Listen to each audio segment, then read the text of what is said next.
Cela fait maintenant près de 2 semaines depuis que je vous parle de la routine capillaire et de son importance. Mais saviez-vous que même pour se laver les cheveux, cela nécessite une méthode? On peut donc se demander que faire pour avoir une bonne routine capillaire?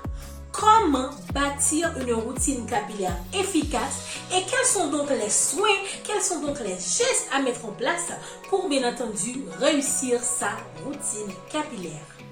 Salut à vous, j'espère que ça va. Moi, par la grâce de Dieu, je me sens bien. Alors, dans cette vidéo, je vais vous donner les 5 étapes qui ont fonctionné pour moi et qui peuvent également fonctionner pour vous. Alors, je vous donnerai leurs importances respectives, ce qui nous permettra bien d'entamer, on va dire, la partie pratique dans les vidéos qui suivront celle-ci.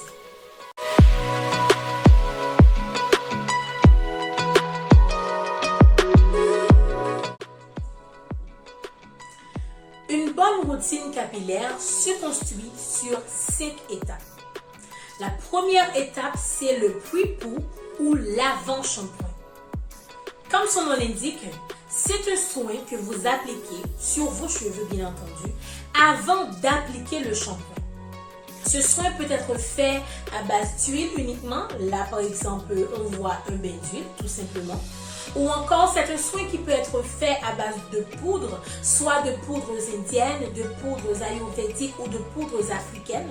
Ou encore, un soin qui a été préparé à l'aide d'une plante ou de notre aliment. Pourquoi ce soin est-il donc si essentiel pour nos cheveux? Premièrement, grâce à cette étape, donc l'étape du pre-poo, de l'avant-shampoing, vos cheveux, ils pourront recevoir, bien entendu, un soin qui sera favorable à leur croissance. Le plus souvent, et dites-moi en commentaire si vous êtes pareil, le plus souvent, lorsqu'on fait notre lavage, on applique un shampoing et puis après le shampoing, on applique un après-shampoing et puis c'est tout, on a fini. Mais ne vous étonnez pas si vos cheveux ils deviennent encore plus secs.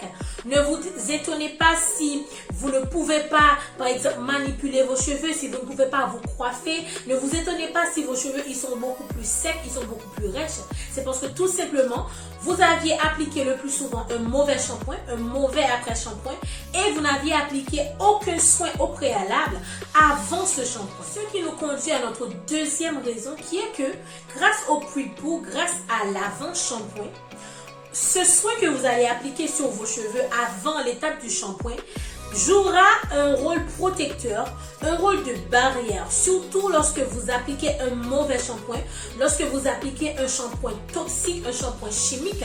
Et là, je vous réfère à mes précédentes vidéos pour que vous puissiez avoir une idée, on va dire, globale par rapport à cela. Donc, le soin que vous allez appliquer avant le shampoing, il vous permettra en tout cas d'empêcher à ce mauvais shampoing de venir assécher complètement vos cheveux, de venir endommager le cheveu. Donc ce soin, il empêchera aux produits chimiques, aux shampoings chimiques que moi je considère comme étant un poison pour nos cheveux carrément. Il empêchera à ce shampoing de venir endommager la fibre capillaire du cheveu, de venir détruire la protection naturelle que nous avons sur le cheveu qui n'est autre que la kératine. Donc, grâce au pre-poo, vos cheveux, ils seront nourris, mais ils auront une nutrition en profondeur. Donc, vous voyez que le pre-poo, l'étape avant shampoing, elle est vraiment importante si vous voulez avoir une routine capillaire vraiment efficace. Passons maintenant à notre deuxième étape. Vous l'avez bien compris, il s'agit du shampoing. Alors, quelle est l'utilité d'un shampoing? Un bon shampoing, c'est un shampoing qui est là pour nettoyer vos cheveux, qui est là pour débarrasser le cheveu, qui aide en tout cas le cheveu à se débarrasser de ses impuretés. Il est là pour enlever les saletés au niveau des cheveux.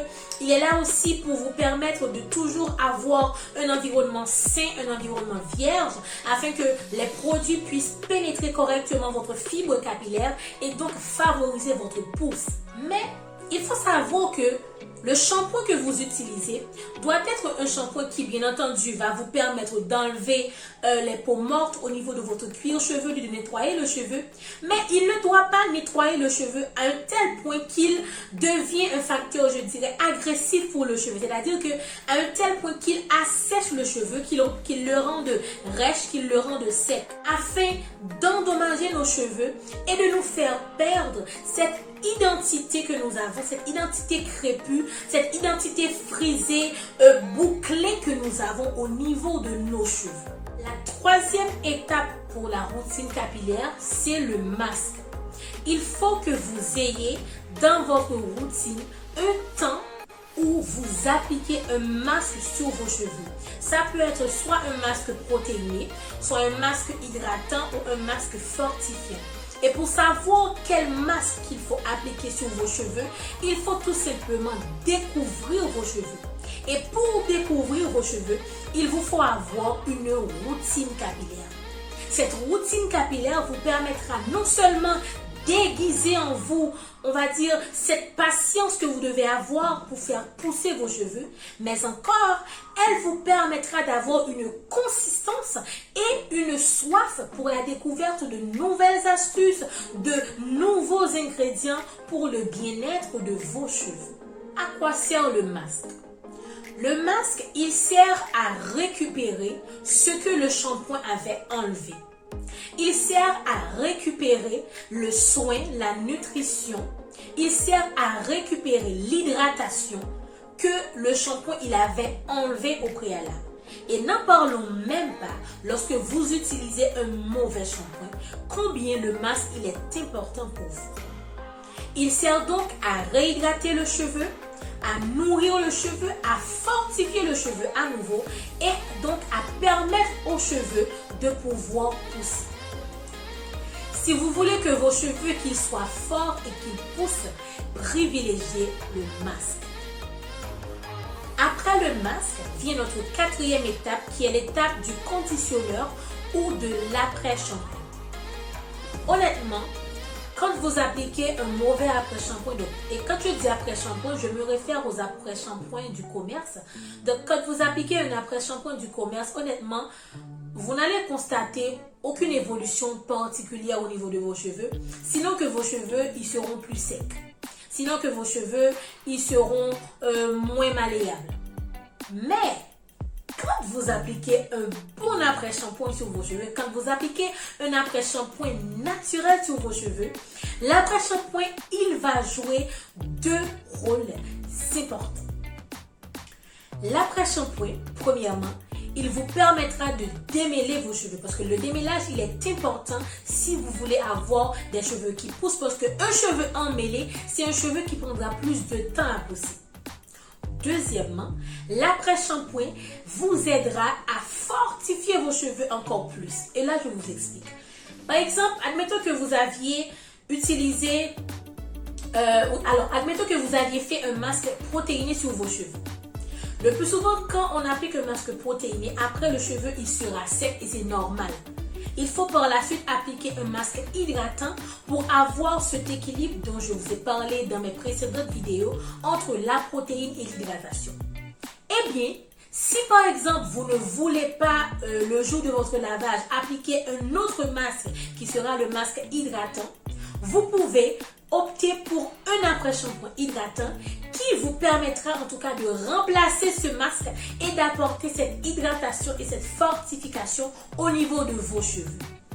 Et donc, pour faire simple, l'après-shampoing, il jouera un rôle de 2 en 1, c'est-à-dire il vous permettra d'avoir à la fois un masque hydratant, mais encore un masque fortifiant.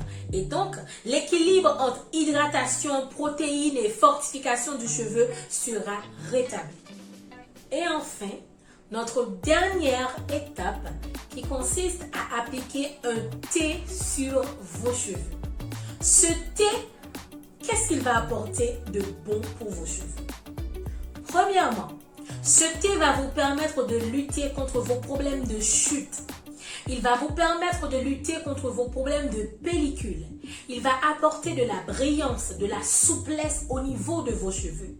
Ce thé également, il vous aidera surtout lorsque vous appliquez dans ce thé par exemple du vinaigre de cidre qui est vraiment excellent pour la pousse du cheveu. Ce thé vous permettra de rééquilibrer le pH au niveau de vos cheveux. Si vous voulez combattre vos problèmes de cheveux fragiles, utilisez le thé. Et enfin, ce thé de rinçage vous permettra de diminuer le calcaire qui est présent dans l'eau lorsque vous lavez vos cheveux. C'est tout pour aujourd'hui. Je vous dis à bientôt pour une nouvelle vidéo sur Méga Changement.